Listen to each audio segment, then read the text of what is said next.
कैसे हैं आप सभी लोग। एक बार फिर से स्वागत है आपका हमारे YouTube channel study with Yogesh में। चूँकि मैंने कहा था सैटरडे संडे के आसपास आपकी लोअर पीसीएस मेंस की क्लास आएंगी, जो कि आपके आरओ एआरओ की जो क्लासेस होंगी उसमें भी समान रूप से उपयोगी होंगी। ये हिंदी ड्राफ्टिंग वाला पेपर है।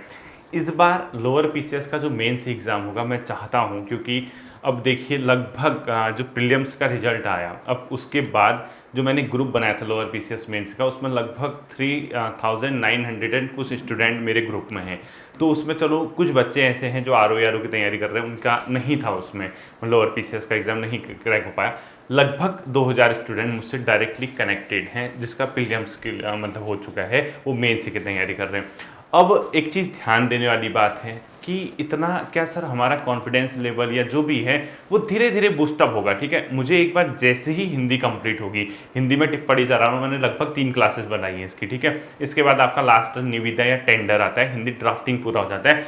उतना करने के बाद 50 नंबर का एक क्वेश्चन आना है। ठीक, जैसे ही हिंदी कंप्लीट होगी हम इसके प्रैक्टिस करेंगे। एक बच्चे ने मुझे क्वेश्चन पूछा था, सर जैसे आपने लिखा दिया, ठीक है, ये क्या होता है, ऐसी चीज़ें होती है, इसकी प्रैक्टिस भी करवाओगे? बिल्कुल कराऊंगा।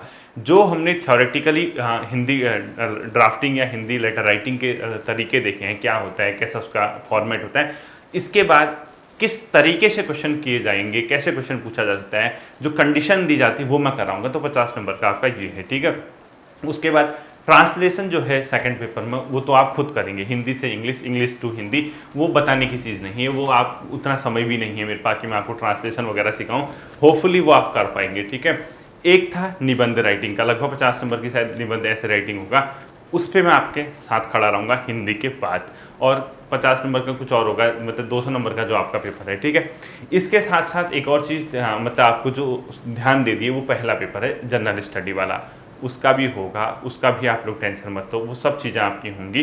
एक बार आप मुझे हिंदी कंप्लीट करने दो। टेलीग्राम ग्रुप पे मैं कल से आपको डेली टॉपिक वाइज क्लास दूंगा, मतलब क्लास का मतलब क्वेश्चन दूंगा। आप ये मत सोचो कि हम कैसा लिख रहे हैं, सर को भेजें कैसे, क्या भेजें, वो एक बार आपको मुझे कराने दो, जो चीज़ मैं करा रहा हूँ। जैसे ही मेरा थोड़ा सा बर्डन हल्का हो जाएगा, हिंदी वगैरह ही कंप्लीट हो जाएगी, मैं आपको खुद ही यहाँ पे आके टेलीग्राम वॉइस में बता दूंगा कि आंसर कैसे होंगे, कैसे लिखने उन्हीं क्वेश्चन के। तो आप अपने आंसर को चेक कर लेना, क्योंकि 1 by 1 अगर मैं 3900 लोगों का अगर आंसर चेक करूंगा, मैं खुद बेहोश हो जाऊंगा, मेरी खुद आत्मा परमात्मा के पास पहुंच जाएगी। इससे बेहतर ये है आप अपना कीजिए, जो भेज पा रहे हैं सही है, मैं पढ़ लूंगा। लेकिन अगर मैं अभी नहीं पढ़ पा रहा, तो इसका ये मतलब नहीं कि आप खराब लिख रहे हैं या कुछ है। अपने आप पे भरोसा रखिए, एक बार हिंदी कंप्लीट हो जाने दीजिए, अप्रैल में आपकी हिंदी कंप्लीट हो जाएगी। ठीक है, हिंदी वाली क्लास, हिंदी ड्राफ्टिंग वाला, उसके बाद इसकी प्रैक्टिस, साथ साथ ही ऐसे राइटिंग। जिस दिन मेरी छुट्टी होगी, हो सकता है उस दिन मैं 2-2 क्लास आपको लोअर पीसीएस की दे दूं, लेकिन करूंगा मैं आपके लिए, वर्क होगा आपके लिए, प्रॉपर तरीके से होगा। टिप्पणी, ठीक है, जो टिप्पणी मैंने कराई थी, मैंने 3 क्लासेस बताई, अभी सिर्फ मैंने आपको समझाया था। बाहर से कोई पत्र आता है, उसको बोलते हैं पेपर अंडर कंसिडरेशन, यानी विचाराधीन पत्र। ठीक है, किसी ने भी लिख दिया किसी भी डिपार्टमेंट में, उस डिपार्टमेंट में जो हेड ऑफ डिपार्टमेंट होगा, वहां से उस लेटर पे डिसीजन लेना है। अब अधिकारी को क्या मतलब वो डायरेक्ट बाहर का लेटर पढ़े और डिसीजन ले, अधिकारी को समझाना होगा। जो आपके सेक्रेटरी होते हैं, ऑफिसर्स होते हैं, वो नीचे क्लैरिकल लेवल से शुरू होगा, वो उस पेपर अंडर कंसिडरेशन जो है उसका रेफरेंस एक नोटशीट पे देगा, जिसको बोलते हैं टिप्पण। उसमें लिखेगा कहाँ से लेटर आया, क्या मैटर है, क्या हुआ था, क्या हो सकता है, ये सब चीज़ों की डिटेल देगा। अधिकारी से कहेगा निर्णय लो, अधिकारी उस पर टिप्पणी करेगा, वो सब हम देखेंगे। मैंने टिप्पणी के 3 प्रकार बताए थे, उसमें पहली हेडिंग आपको डालनी है नेमी या प्रशासनिक टिप्पणी। नेमी टिप्पणियाँ, नेमी ऑब्लिक प्रशासनिक टिप्पणी यानी एडमिनिस्ट्रेटिव। ठीक है, और ये याद रखना, ये जो टॉपिक है ये आपको तब समझ में आएगा जब आपकी तीनों ही क्लासेस क्या हो जाएंगी, कंप्लीट हो जाएंगी। यानी नेमी ऑब्लिक प्रशासनिक टिप्पणी या टिप्पणी। ठीक है, टिप्पण कर दो या टिप्पणियां कर दो, जो भी आप लोग लिखना चाहें, आपकी मर्जी। ठीक है, सबसे पहले ये आपको पता होनी चाहिए क्या किसके द्वारा। अब देखिए क्वेश्चन अभी तक जो कराया है, इससे क्या हो सकता है, टिप्पणी या टिप्पण से आप क्या समझते हैं, इसके कितने प्रकार होते हैं, उदाहरण सहित समझाइए। ऐसे भी आ सकता है क्वेश्चन, कोई नहीं जानता एग्जाम में क्या आएगा। ठीक है, तो नेमी ऑब्लिक प्रशासनिक टिप्पण जो आपने लिखा है, इसमें सबसे पहला पॉइंट लिखना है आपको किसके द्वारा, यानी आखिर ये जो टिप्पणी लिखी जाती है वो किसके द्वारा लिखी जाती है। ठीक है, तो हमेशा याद रखना बच्चों, ये जो टिप्पणी होगी हमेशा ये अधिकारी स्तर यानी ऑफिसर के लेवल पे लिखी जाती है, ध्यान रखना। तो ये लिखो, यह टिप्पणी अधिकारी स्तर पर लिखी जाती है, यह टिप्पणी अधिकारी यानी ऑफिसर लेवल पर लिखी जाती है। ठीक है, यह टिप्पणी अधिकारी स्तर यानी ऑफिसर लेवल पे लिखी जाती है। इसके द्वारा, फुल स्टॉप करके लिखना, इसके द्वारा अधिकारी अपने अधीनस्थ अधिकारी ऑब्लिक कर्मचारियों को कार्यवाही करने के संदर्भ में मार्गदर्शन करते हैं। यानी टिप्पणी कौन लिखेगा? अधिकारी द्वारा, ठीक है। यानी यह अधिकारी स्तर पे लिखी जाती है। इसके द्वारा अधिकारी जो होता है मतलब ऊपर का, अपने अधीनस्थ अधिकारियों ऑब्लिक कर्मचारियों को, ठीक है, और ऑब्लिक कर्मचारियों को कार्यवाही करने के संदर्भ में मार्गदर्शन देता है। यानी ये लिखेगा कौन? ये अधिकारी लिखेगा। और ये क्या कहेगा? इसके सबऑर्डिनेट जो होंगे, यानी इसके जो अधीनस्थ अधिकारी होंगे, ठीक है, अधीनस्थ या तो अधिकारी होंगे इससे नीचे, या इसके कोई कर्मचारी होंगे, कर्मचारी, इनको क्या करेगा? मार्गदर्शन करेगा। यानी किसके द्वारा लिखी जाएगी? यह टिप्पणी अधिकारी स्तर पे लिखी जाती है। इसमें अधिकारी अपने अधीनस्थ अधिकारी ऑब्लिक कर्मचारियों को, अपने अधीनस्थ अधिकारी ऑब्लिक कर्मचारियों को कार्यवाही करने के संदर्भ में मार्गदर्शन करते हैं। क्या करने के संबंध में? कार्यवाही करने के संदर्भ में मार्गदर्शन देते हैं, मार्गदर्शन देते हैं, ठीक है। अब देखिए ये आपकी किसके द्वारा लिखी जाती है, क्या होता है मैंने बता दिया। अब इसमें सपोज ये है नेमी ऑब्लिक प्रशासन टिप्पणी। अब इसमें क्या होगा? कोई एक एडमिनिस्ट्रेटिव या कुछ इस टाइप का एक लेटर आया होगा, पेपर अंडर कंसिडरेशन, ठीक है। उसमें क्या होगा? अब जो नीचे के अधिकारी या कर्मचारी उनको समझ नहीं आ रहा है, उनको नियम बता दिए। उसने क्या कर दिया? उसने पहले पढ़ा पीयूसी, पेपर अंडर कंसिडरेशन, ठीक है। उसने सारी डिटेल इसमें बताई कि ये है, ऐसा है, इतने का पत्र है, यहाँ से आया है, पहले जो भी किया है। अब अंत में लिखेगा तदनुसार कृपया निर्णय के संदर्भ में आज्ञा कर, मतलब निर्णय के संदर्भ में मार्गदर्शन करें, या तत्संबंध में जो भी लिखा होगा। उसने लास्ट में कंक्लूजन बताया, वो तो मैं फॉर्मेट कराऊंगा आपको क्या होता है। तो ये लेटर जो है ये नोटशीट फाइल के साथ ऊपर चले जाएगी ऑफिसर।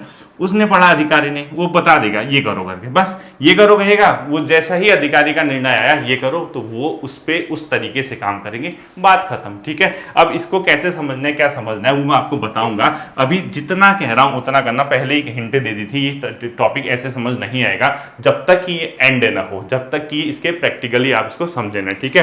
दूसरा हेडिंग लिखना है आपको, किन मामलों में, आखिर किन मामलों में ये लिखे जाते हैं, ठीक है, किन मामलों में। सेकंड पॉइंट लिखना है आपको, किन मामलों में, ठीक। तो लिखो, नियमित टिप्पणियां सामान्यतः प्रशासनिक, वित्तीय आदि मामलों से संबंधित होती है। यानी ये टिप्पणियां सामान्यतः प्रशासनिक, एडमिनिस्ट्रेटिव, ठीक है, प्रशासनिक ऑब्लिक वित्तीय, तथा लिखो वित्तीय यानी फाइनेंशियल मैटर, प्रशासनिक ऑब्लिक वित्तीय मामलों से संबंधित होती है। सामान्यतः टिप्पणी अधिकांश तौर पर हाशिए पर अधिकारियों द्वारा लिखी जाती है, ठीक है। फुल स्टॉप करके लिखना, सामान्यतः यह टिप्पणियां हाशिए पर, अभी बताता हूं क्या होता है, हाशिए पर अधिकारियों द्वारा लिखी जाती है। सामान्यतः यह टिप्पणियां हाशिए पर, हाशिए मतलब वही बताता हूं, ठीक है, कॉलम। यानी कैसे, देखिए जैसे कोई पेपर होता है ना, ये पेपर, ये नोटशीट बोलते हैं इसको, ठीक है, ऐसा नोटशीट गया होगा। तो इसमें जो भी मैंने क्या बताया था, ये पीयूसी होती है, पेपर अंडर कंसिडरेशन, और ये नोटशीट होती है।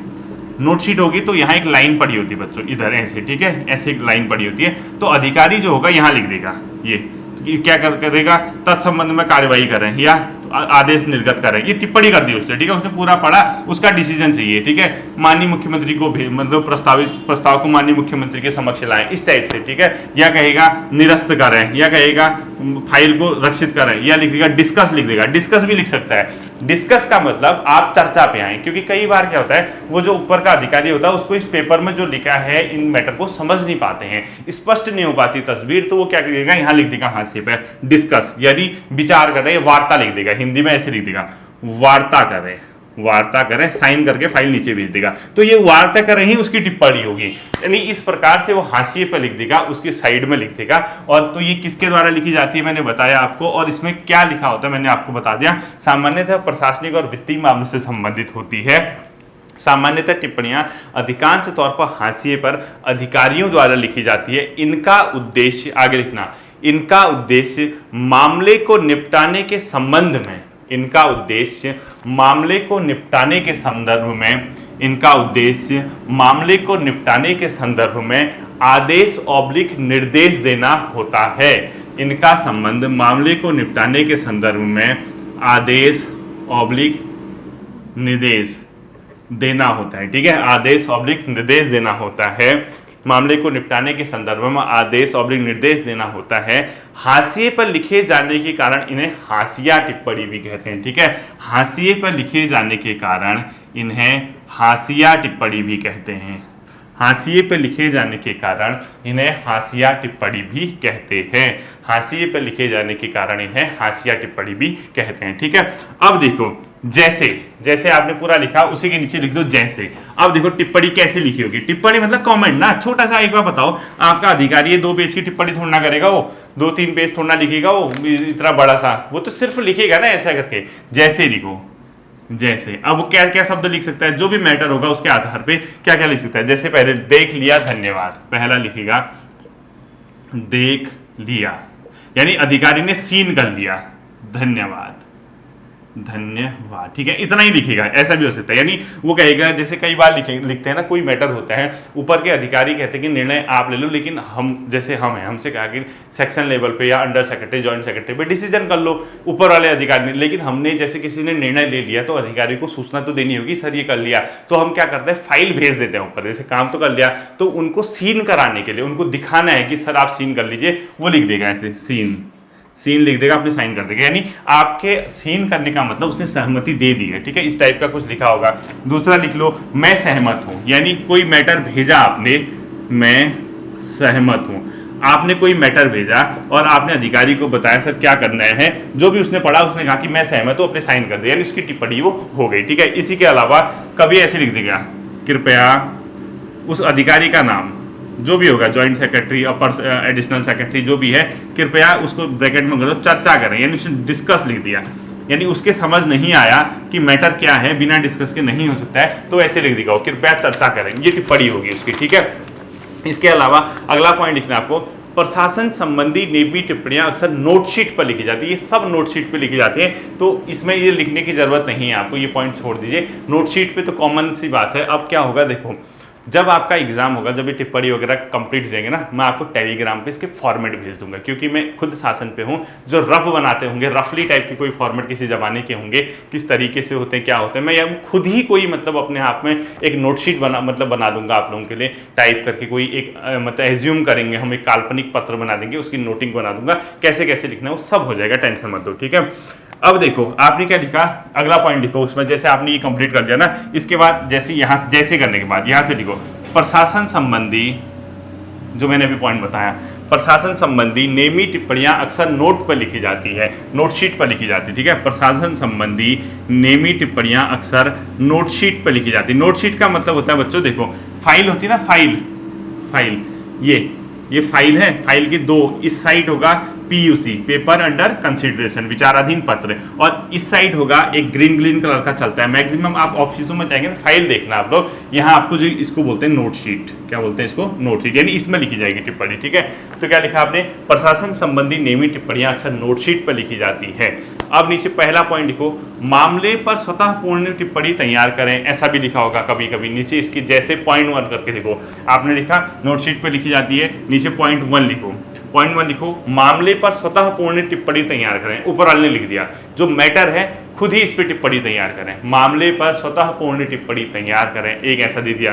दूसरा लिखो, मसौदा यथा संशोधित रूप में अनुमोदित किया जाता है, दूसरा क्या लिखना भी बताता हूं, ठीक है। मसौदा बोलते हैं ड्राफ्ट, ठीक है, क्या बोलते हैं उसको, ड्राफ्ट, ध्यान से सुनना, मसौदा संशोधित रूप में अनुमोदित किया जाता है, यानी अप्रूवल दे दिया उसने कहा, देखो हमने क्या कहा, अधिकारी ने डिस्कस लिखा या कुछ भी लिख दिया, उसके बाद वो पेपर नीचे चला गया, जो भी उसने निर्णय लिया उसके बाद उन्होंने कहा इसको थोड़ा अमेंडमेंट करके लेके आओ, थोड़ा सा ये नोटशीट गलत हो रही है, गलत बन रहा है, मतलब जो ड्राफ्ट है इसको सही करके आओ, उसने सही करके उसने जो भी बताया ऐसा ऐसा करो, तो ऊपर फिर चलेगी फाइल, वो लिख देगा मसौदा यथारूप संशोधित रूप में अनुमोदित किया जाता है, यानी अप्रूव कर दिया हमने। तो लिखो दूसरा पॉइंट, मसौदा मतलब जो ड्राफ्ट है यथा संशोधित रूप में अनुमोदित किया जाता है, ये लिख दिया आपने, ठीक है। तीसरा, इसके बाद जैसे आपने ये प्रशासन संबंधी लिखा ना ये वाला, इसके बाद ऐसी एक पॉइंट ऐसे लगाओ, ऐसे लिखो, नीचे लिखो वित्त संबंधी नियमित टिप्पणियां, वित्त संबंधी 3 प्रकार के बताया मैंने, प्रशासन बता दिया, ये दूसरा वित्त बता रहा हूं सेकंड, ठीक है। वित्त संबंधी नियमित टिप्पणियां करो, डैश करके लिखो, इनमें मामलों के वित्तीय पक्ष के संबंध में सुझाव आदेश दिए जाते हैं। फाइनेंशियल क्या होगा, जैसे कभी कह दिया सपोज एक एग्जांपल, उपनल वालों को परमानेंट कर दो, ये एक एग्जांपल है, ठीक है। अब पता है वित्त विभाग से पूछे बिना तो हो ही नहीं सकता है, फाइनेंस से पूछना पड़ेगा ना। बजट सैलरी तो वित्त विभाग देगा, कहाँ से करेगा वो डिपार्टमेंट वाले वित्त के पास चले जाएंगे कि भाई इनकी सैलरी इतनी होगी, पहले 10,000 रुपये थे उपनल में, परमानेंट करके कोई 40, कोई 45, कोई 35 पहुंच गया, तो बिना फाइनेंस से पूछ के नहीं हो पाता है। तो लिखो वित्त संबंधी नियमित टिप्पणियां डैश करके लिखो, इनमें मामलों के वित्तीय पक्ष के संबंध में सुझाव ऑब्लिक आदेश दिए जाते हैं, ठीक है। जैसे नीचे करके लिखो, जैसे पहला पॉइंट लिखो श्री, जैसे करके लिखना श्री, पहला पॉइंट लिखना आपने, ठीक है। अभी सब समझा दूंगा, टेंशन मत लो, और ये पेपर में इतना रटना भी नहीं है, इतना आता ही नहीं है, मैं तो इसको आप लोगों के लिए बहुत ईजी बता दूंगा, बना दूंगा जब इसके एग्जाम्पल पढ़ाऊंगा। पॉइंट लिखना जैसे करके श्री, जो भी नाम होगा इसका ऑबॉस हो, ठीक है, को डैश रुपये का पारिश्रमिक स्वीकार किया जाता है, यानी कोई एक व्यक्ति होगा ऑबॉस हो, जो भी है, ठीक है, ऑबॉस हो, और इनको कोई अमाउंट होगा 10,000 15,000, इस तरह का पारिश्रमिक स्वीकार किया जाता है, यानी इनको पैसा दिया जाता है, ठीक है, रुपये का पारिश्रमिक स्वीकार किया जाता है, यानी वित्त ने मंजूरी दे दी, इनको इतना पैसा दिया जाता वाली बात, स्वीकार किया जाता है, ये इस टाइप से, ठीक है। अब पता लगा कोई डिपार्टमेंट में किसी व्यक्ति को रखा गया और उसने बहुत कुछ काम किया, उसको पैसा देना है, बिना फाइनेंस से पूछ के कैसे करोगे, फाइनेंस वाले ने कह दिया चलो स्वीकार कर दिया। दूसरा, बिल की पड़ताल कर ली गई है, भुगतान के लिए पारित किया जा सकता है, ये जैसे अभी बताता हूँ, ठीक है। एक पॉइंट लिख लो, ये फाइनेंस वाले टिप्पणी लिख रहे हैं, बिल की पड़ताल यानी जांच पड़ताल, ठीक है, कर लिया गया है, कृपया भुगतान किया जा सकता है, ठीक है, भुगतान के लिए पारित किया जा सकता है, लिखो भुगतान पेमेंट के लिए पारित किया जा सकता है, किया जा सकता है। ये हो गया आपका एग्जाम्पल। अब ये क्या लिखा मैंने, देखो सपोज एक एग्जाम्पल बताता हूँ, ठीक है, एक कोई सिंपल सा एग्जाम्पल है। कहीं पर आपने, जैसे आप किसी भी ऑफिस में हैं, आपका ऑफिस होगा, सो कोई कार्यालय होगा, डीएम कार्यालय लगा लो, सचिवालय लगा लो, कुछ भी, वहां पर टोटल चूना पूना पुताई उताई सब व्हाइट वॉश का काम होना था। अब 25 लाख का बिल आ गया टोटल, ठीक है। अब कई चीज़ें ये भी डर होती है कहीं यार बिल फर्जी तो नहीं है या गलत तो नहीं बना रखे हैं, तो इसकी जांच पड़ताल हुई, फाइनेंस से पूछा यार 25 लाख का है, इतना बजट आया, ये काम हुआ, वो फाइनेंस वाले चेक करेंगे, फाइनेंस वालों को लगा कि यार ओके है, चीज़ें सही हो रखी है, तो वो लिख देंगे नीचे, पूरी फाइल गई उनके पास, लास्ट में उनका अधिकारी लिख दिया बिल की पड़ताल कर लिया गया, भुगतान के लिए पारित किया जा सकता है, बस वो इसका मतलब हुआ फाइनेंस ने इसको स्वीकृति दे दी। अब मैंने आज जहां तक आपको पढ़ाया इसमें क्या है, देखो पहला दिन का क्वेश्चन था टिप्पणी किसे कहते हैं, टिप्पणी के प्रकार बताइए। आपने लिखा टिप्पणी ये होती है और टिप्पणी के ये प्रकार आपने लिखा। उसमें आपने कभी क्वेश्चन पूछा नेमी और प्रशासनिक टिप्पणी से आप क्या समझते हैं, एग्जाम्पल सही समझ आइए या इसका एक क्या बनाइए प्रारूप। तो आपने क्या किया, नेमी या प्रशासनिक टिप्पणी के आपने क्या लिख दिया, सारे पॉइंट लिख दिए, किन मामलों में ये जारी किया जाता है, कैसे ये जारी किया जाता है, ये आपको बहुत ईजिली क्या हो जाएगा, समझ में आ जाएगा, ठीक है। इससे आगे आप लोग देखिए कैसे करना है। तो जैसे ही आपने ये कंप्लीट किया नेमी ऑब्लिक प्रशासनिक टिप्पणी, इसके पॉइंट आप लोग समझ गए। इसके बाद आपकी दो बस्ते हैं, एक बस्ता आपका बच्चों स्वतः पूर्ण टिप्पणी, एक आवृत्ति पर आधारित टिप्पणी, ठीक है। आवृत्ति पर आधारित टिप्पणी क्या होती है, उसके क्या पॉइंट होते हैं, स्वतः पूर्ण टिप्पणी क्या होती है, क्या कैसे होते हैं, वो मैं आपको सब बताऊंगा। देखिए ये जो है टिप्पण वाला पोर्शन, इसको इतना कॉम्प्लिकेटेड मत बनाना, क्योंकि जो मैं ये बता रहा हूँ ये क्वेश्चन जब आएगा इसको तो रट्टा मार के ऐसे ही लिख देना। मैंने कोशिश की कि आपको मैं समझा पाऊँ, और अगर इस तरीके से क्वेश्चन आता है टिप्पण क्या है, कितने प्रकार के होते हैं, प्रशासनिक और नियमित टिप्पणी क्या होती है, आवृत्ति पर आधारित टिप्पणी क्या होती है, स्वतः पूर्ण टिप्पणी क्या होती है, उसके तो आप पॉइंट लिख लोगे, ठीक है। लेकिन क्वेश्चन समझना आपको कैसे आता है। अब जैसे मैं लगातार यही टिप्पणी का क्वेश्चन लिखाऊं, इसके साथ साथ मैं आपको प्रैक्टिकल दुनिया में घुमाऊं, यानी प्रैक्टिकली आपको बताऊं कि चीजें क्या हो रही हैं, ठीक है। अब एक एग्जाम्पल, आपको रफ एग्जाम्पल लिखना है। अभी देखो ये जो बुद्धि है ना, बुद्धि, इसके पेज खोलने हैं ये टिप्पणी वाले क्वेश्चन, क्योंकि मैं जानता हूं टिप्पणी का क्वेश्चन आ गया तो 99.99% बच्चे फेल होने वाले हैं जब तक इन तीनों चार क्लास को ढंग से नहीं करोगे, और 50 नंबर का रिस्क लेके मत जाना। इसीलिए लिखना इंपॉर्टेंट नहीं है, भले ही 5 क्लासेस लग जाए, लेकिन दिमाग के पेज को खोलना बहुत ज़्यादा क्या है, जरूरी है, ठीक है।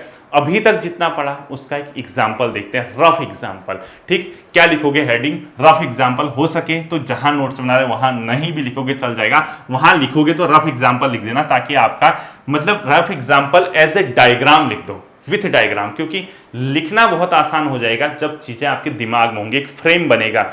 विदाउट फ्रेम आप नहीं लिख सकते हो, मैं जानता हूं। टिप्पण काम करना इतना आसान नहीं है, ये उनके लिए भी आसान नहीं जो खुद उस काम को डेली करते हैं, नहीं जो जॉब में है। कई लोगों के समझ नहीं आ पाता, but as a student, as a आप लोअर पीसीएस कैंडिडेट, आप लोगों को कितना पूछा जा सकता है एग्जाम में, क्या पूछा जा सकता है, ये बहुत बेहतर तरीके से मैं समझता हूँ। तो आप हेडिंग डाल लीजिए, मतलब रफ एग्जाम्पल मतलब लिख लेना इसका, जो भी मैं बता रहा हूँ। ठीक है, देखिए सपोज कंडीशन मतलब क्या हुआ, पीयूसी लिखो, पीयूसी पेपर अंडर कंसिडरेशन, यानी जो आपके पास विचाराधीन पत्र आया है वो लिख लेते हैं डीएम रुद्रप्रयाग का। ठीक है, किसका लिख लेते हैं, डीएम रुद्रप्रयाग का। तो क्या लिखोगे, पीयूसी किसकी है, रफ डायग्राम है। ठीक है, डीएम रुद्रप्रयाग,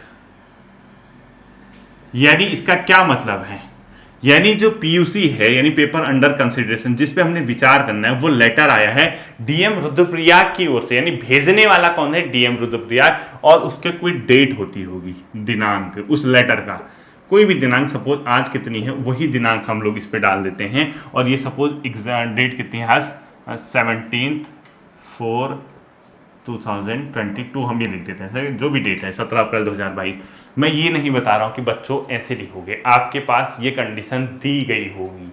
जब आप टिप्पण नोटशीट तैयार कर रहे होगे तो ये कंडीशन आपके पास दी गई होगी, ध्यान से सुनना। वो क्या लिखेगा आपके क्वेश्चन में, क्वेश्चन किस तरीके से लिखेगा, जिलाधिकारी रुद्रप्रयाग के पत्र संख्या, जो भी लिखा होगा, ठीक है, या पत्र संख्या नहीं भी होगी, पत्र रहित, पत्रांक रहित लिख दोगे वहां, पत्रांक यानी पत्र संख्या है नहीं, जिलाधिकारी रुद्रप्रयाग के पत्र संख्या जो भी है, दिनांक इतने इतने का अवलोकन करना चाहें, आप लिखोगे टिप्पण में जब आप नोटशीट बनाओगे। ठीक है, या नहीं भी लिखते हो, विचाराधीन पत्र का अवलोकन करना चाहें, यानी कहीं ना कहीं जो पीयूसी है, जो आपके पास पेपर अंडर कंसिडरेशन है, वो डीएम रुद्रप्रयाग का है, किसी डेट का है, और इसका कोई ना कोई सब्जेक्ट होगा। क्या होगा इसका सब्जेक्ट, यानी इसका विचार क्या होगा, और सपोज सब्जेक्ट क्या है, वर्ष 2013 की केदारनाथ आपदा से प्रभावित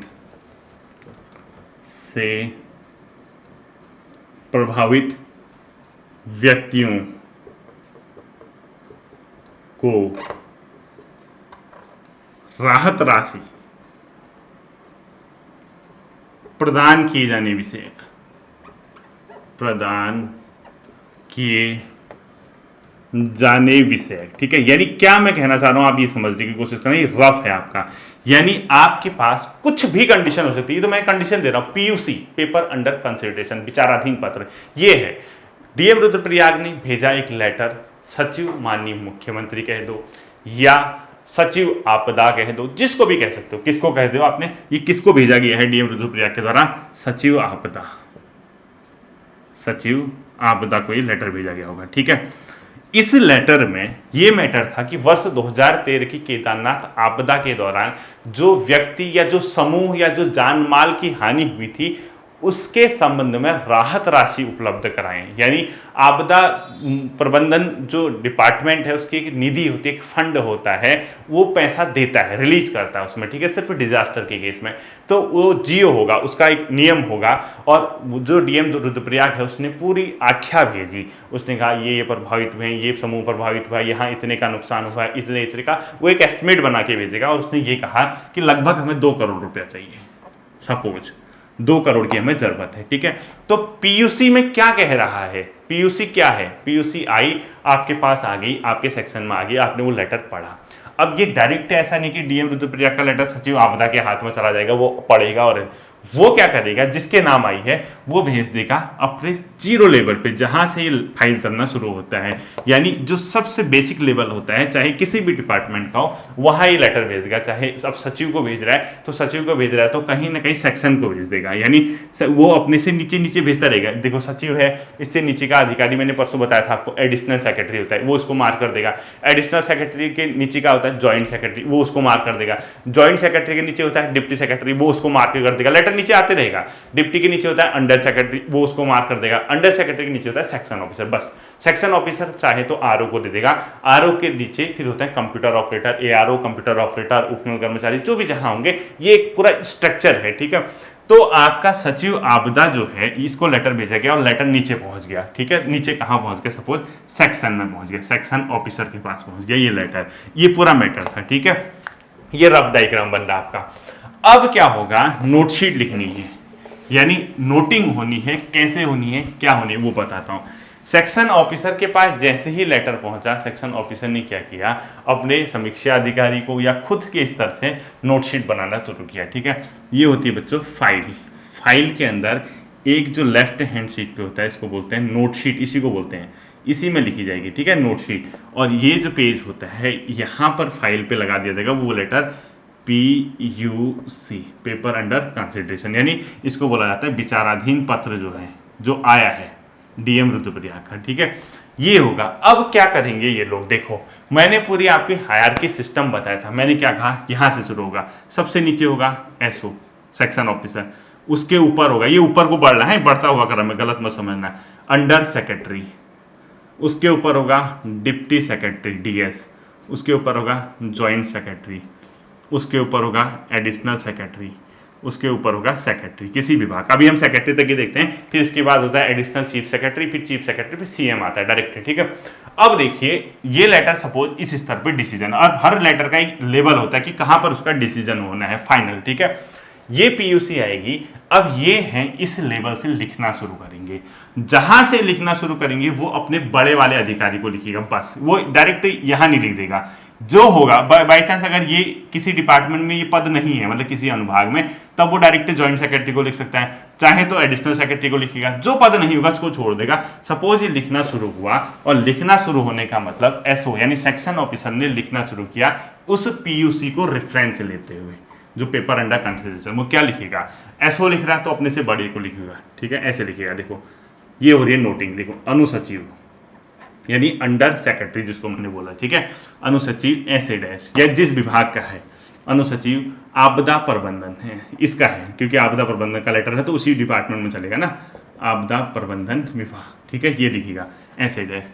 कृपया नीचे लाइन से, इतने से, कृपया विचाराधीन पत्र, विचाराधीन पत्र यानी पेपर अंडर कंसिडरेशन, कृपया विचाराधीन पत्र किसका है, DM रुद्रप्रयाग, DM रुद्रप्रयाग का अवलोकन करना चाहिए। ये मिटा रहा हूं, ठीक है, का, ये लैंग्वेज ऐसे ही लिखना, आप लोग खुश हो जाएगा आपका एग्जामिनर। अवलोकन ये कॉमन लैंग्वेज है। ठीक है, करना चाहे पहला। ठीक है, फुल स्टॉप। जैसे ही आपने अवलोकन करना चाहे लिखो तो यहां से पॉइंट 2 डालना। क्या करोगे, रफ चल रहा है अभी। ठीक है, रफ के बाद फेयर आएगा। अवलोकन करना चाहे ये पॉइंट 2 चलेगा। पॉइंट 2 में आप क्या लिखोगे, विचाराधीन पत्र के माध्यम से, विचाराधीन पत्र के माध्यम से, ये कॉमन लैंग्वेज चल रही है अभी तक। ठीक है, अब इसके आगे क्या लिखोगे, जो आपका PUC है पेपर अंडर कंसिडरेशन, उसको समराइज करके बताना है। ठीक है, तो जैसे सपोज वो लेटर था मैंने आपको बताया, यहां लिखोगे विचाराधीन पत्र के माध्यम से जिलाधिकारी रुद्रप्रयाग द्वारा अवगत कराया गया है कि वर्ष 2013 की केदारनाथ आपदा में प्रभावित व्यक्तियों जन समूह जिसकी जान माल की क्षति हुई है, उसका अवलोकन करने के पश्चात राज्य जिले स्तर पर इतने इतने की राशि की आवश्यकता है। यानी वो जो कहेगा वो तो आपको कंडीशन दी होगी ना, आपको समरी करके बताओगे इतने इतने की आवश्यकता है, ये उसका बता दिया। ठीक है, उसके बाद जैसे ही आपने उसका मैटर बताया, उसको बहुत समराइज करके, आप कोशिश करना कि समरी से समरी हो सके, उसके बहुत फालतू नहीं, क्योंकि नोटिंग में जो होता है डायरेक्टली पॉइंट टू पॉइंट बात की जाती है, फालतू नहीं लिखा जाता है। तो जैसे ही आप पॉइंट 2 को एंड करोगे, पॉइंट 2 में उसका मैटर बता देना आप लोग क्या वो कहना चाह रहा है, फिर लिखोगे पॉइंट नंबर 3। ठीक है, यहां से क्या लिखोगे? पॉइंट नंबर 3, जो नियम है, जो रूल है या जो होता है, उसमें आप लिख सकते हो कि आपदा प्रबंधन विभाग या आपदा प्रबंधन के आदेश संख्या जो भी हुआ था। क्यों? क्योंकि अगर आप पैसा दे रहे हो, पैसा मांग रहे हैं ना, किसी न किसी रूल के तहत दोगे, अन्यथा आप नहीं दोगे। क्यों? बिना रूल ही नहीं है, कैसे दे दोगे? जियो होगा ना, उसका कोई ऑर्डर होगा तभी तो दोगे। कुछ भी लिख देना, आपदा प्रबंधन विभाग या शासन के आदेश संख्या इतना, कुछ भी लिख दो, आदेश संख्या 112/XXI 2022 या 2012-13 के तहत दिनांक इतने के तहत ऐसी ऐसी स्थिति में या प्राकृतिक आपदा के केस में किसी भी स्तर पे अगर ये जिलाधिकारी स्तर पे इस चीज़ का अवलोकन किया गया है, जिलाधिकारी की संस्तुति के आधार पे पैसा दिया जा सकता है। तत्संबंध में दे दो मत कह देना, वहां वो आपको अधिकार नहीं है, आप अधिकारी को भेज रहे हो, वो लेगा निर्णय। आप कहोगे कि दिया जा सकता है या दिया गया था, पूर्व में ऐसा हुआ है, ऐसा हो सकता है, रूल ये कह रहा है। तत्संबंध में कृपया लास्ट में, जैसे आपने ये पॉइंट 3 कंप्लीट किया, लास्ट में कैसे लिखोगे? जैसे 3 एंड होने वाला होगा, सपोज 3rd पॉइंट आपने जो रूल है, ऐसा हुआ था, ये हुआ था, ये यहां एंड हो गया। अब पॉइंट 4 नहीं लिखोगे, यहां से तद तत्संबंध में कृपया उचित माध्यमों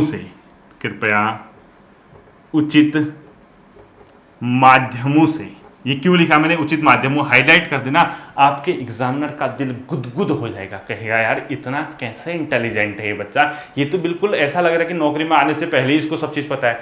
उचित माध्यमों से, तत्संबंध में कृपया उचित माध्यमों यानी प्रॉपर चैनल क्यों लिखा मैंने यहाँ पे? प्रॉपर चैनल इसीलिए लिखा ताकि जो सेक्शन ऑफिसर किसको लिख रहा था? अंडर सेक्रेटरी को, अपने से बड़े को ना। अंडर सेक्रेटरी ये नहीं कि सीधे सेक्रेटरी को भेज दे, उचित माध्यमों से। अब कोई नहीं लिखेगा, जहां से पूरा लिख दिया ना, अंडर सेक्रेटरी को गया वो डिप्टी को लिखेगा, डिप्टी सेक्रेटरी ज्वाइंट को लिखेगा, ज्वाइंट एडिशनल को लिखेगा। ये प्रॉपर चैनल होता है, ये नहीं कि हवा में उड़ा के वहां भेज दो सीधे सेक्रेटरी के या मुख्यमंत्री के, ऐसा नहीं होता है।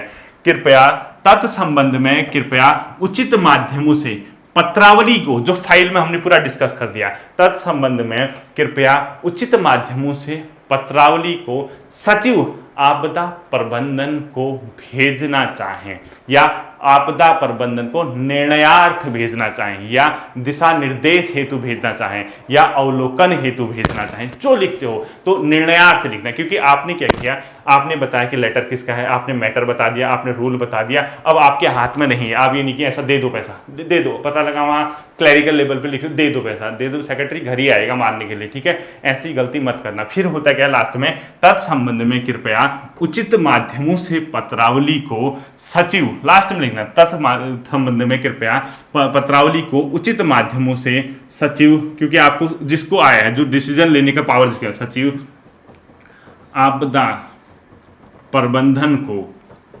निर्णयार्थ मतलब डिसीजन, फॉर डिसीजन प्रस्तुत करना चाहें, ठीक है? अब आपने क्या कर दिया, ये फाइल भेज दी, आपका काम खत्म। जिसने शुरू किया फाइल उसका काम खत्म, उसने सारा मैटर लिखा, उसने कहा डीएम रुद्रप्रयाग का ये लेटर है, इस लेटर में ये चीज़ें हैं, ये तीसरी कंडीशन बताई आपने, ये हो सकता है ऐसा। अब ये बच्चों धीरे धीरे दिमाग की बुद्धि खुलेगी। हाँ, जैसे इसके एग्जाम्पल दूंगा, आपको इसके फॉर्मेट भेजूंगा, आपका माइंड पूरा खुलने लग जाएगा। आपने 3rd पॉइंट में टोटल बता दिया, चौथा पॉइंट नहीं होता है, लास्ट में आपने पूरी कंडीशन बता दी और कहा तत्संबंध में पत्रावली को उचित माध्यमों से सचिव आपदा प्रबंधन के निर्णयार्थ प्रस्तुत करना चाहें या उनके समक्ष रख दो, डिसीजन बोलेगा, आपने छुट्टी कर दी, ठीक है? अब जैसे ही आपने अनुसचिव को लिखा, अनुसचिव यानी आपने फाइल बढ़ा दी, सेक्शन से फाइल चलेगी अंडर सेक्रेटरी, क्योंकि आपने अंडर सेक्रेटरी पूरा पड़ेगा, साइन करेगा ऐसे, ठीक है? वो किसको लिख देगा, यहाँ पे लिख देगा डिप्टी सेक्रेटरी, बस। यानी अब कोई कुछ नहीं करने वाला है, अब सीधे डिप्टी सेक्रेटरी। फाइल उठी, डिप्टी सेक्रेटरी साहब ने पढ़ा, साइन किया, यहाँ लिख देगा ज्वाइंट सेक्रेटरी के पास गई फाइल, उसने पूरी फाइल पढ़ी, साइन करेगा एडिशनल सेक्रेटरी। अब जो निर्णय ले रहा फाइनल, ठीक है, उसने कहा एडिशनल सेक्रेटरी, उसने भी साइन किया, उसने सेक्रेटरी लिख दिया। अब सचिव को पावर है, सचिव ने पूरा पढ़ा, सचिव ने कहा अच्छा ये मैटर है। सचिव ने क्या कहा, साइन कर दिए, कुछ लिखा ही नहीं, साइन कर दिए, मोहर लगा दी अपनी, ठीक है, मोहर ये भी लगाएंगे। यानी सचिव ने कुछ नहीं किया, साइन करके मोहर, यानी सचिव आपसे एग्री हो गया है, वो कह रहा 2 करोड़ रुपए मांगे तो दिए जा सकते हैं, क्योंकि आपने पूरा रूल खोल रखा है। वो सेक्रेटरी क्यों रुकेगा, सेक्रेटरी क्यों फाइल दबाएगा, जब सब चीज खुली हुई है, सब ओपन है। सेक्रेटरी ने क्या कर दिए, साइन कर दिए। जैसे ही सेक्रेटरी ने साइन कर दिए, उसी चैनल से ये फाइल वापस आएगी। यानी सेक्रेटरी ने साइन किए, सेक्रेटरी अपने से नीचे वाले को लिख देगा, एडिशनल सेक्रेटरी को मार्क कर देगा। एडिशनल सेक्रेटरी ने कुछ नहीं करना है, साइन करके ज्वाइंट सेक्रेटरी लिख देगा। ज्वाइंट सेक्रेटरी ने कुछ नहीं करना है, मार्क करके डिप्टी सेक्रेटरी लिखेगा। डिप्टी सेक्रेटरी ने कुछ नहीं करना है, अंडर सेक्रेटरी लिख देगा। अंडर सेक्रेटरी ने कुछ नहीं कर देगा, एसओ कर देगा, सेक्शन ऑफिसर। यानी फाइल कहाँ आ गई, दोबारा फिर से सेक्शन में। सेक्शन में आई, सेक्शन ऑफिसर ने कहा अरे सर ने तो साइन कर दी, यानी फाइनल जो अथॉरिटी फाइनल वाली, यानी ये लेटर मंजूरी मिल गई है। कितनी की, 2 करोड़ रुपए की। अब जो होता है टिप्पणी, उसने क्या लिखी है, सोने जो सेक्रेटरी है उसने कहा पैसा दिया जा सकता है, साइन कर दी, ये फाइनल हो गया। ये आपकी विचाराधीन पत्र को नोटशीट के माध्यम से ऊपर भेजने से लेकर नीचे भेजने तक की सारी प्रोसेस होती है।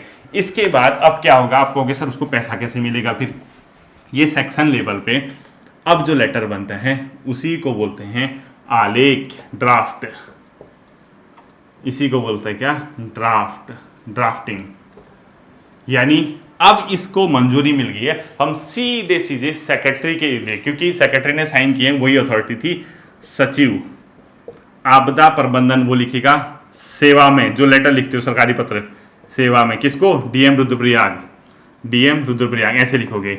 यहाँ लिखोगे विषय, कृपया मतलब केदारनाथ आपदा के संबंध में राहत राशि दिए जाने विषय। नीचे लिखोगे महोदय अपने पत्र संख्या जो आया था इतने दिनांक इतने का अवलोकन करना चाहें, जिसके माध्यम से डीएम मतलब जिला स्तर पर केदारनाथ आपदा से प्रभावितों को इतने इतने की राशि देने का अनुशंसा या मतलब मांगने की क्या की थी, अनुरोध किया था, इतना, ठीक है।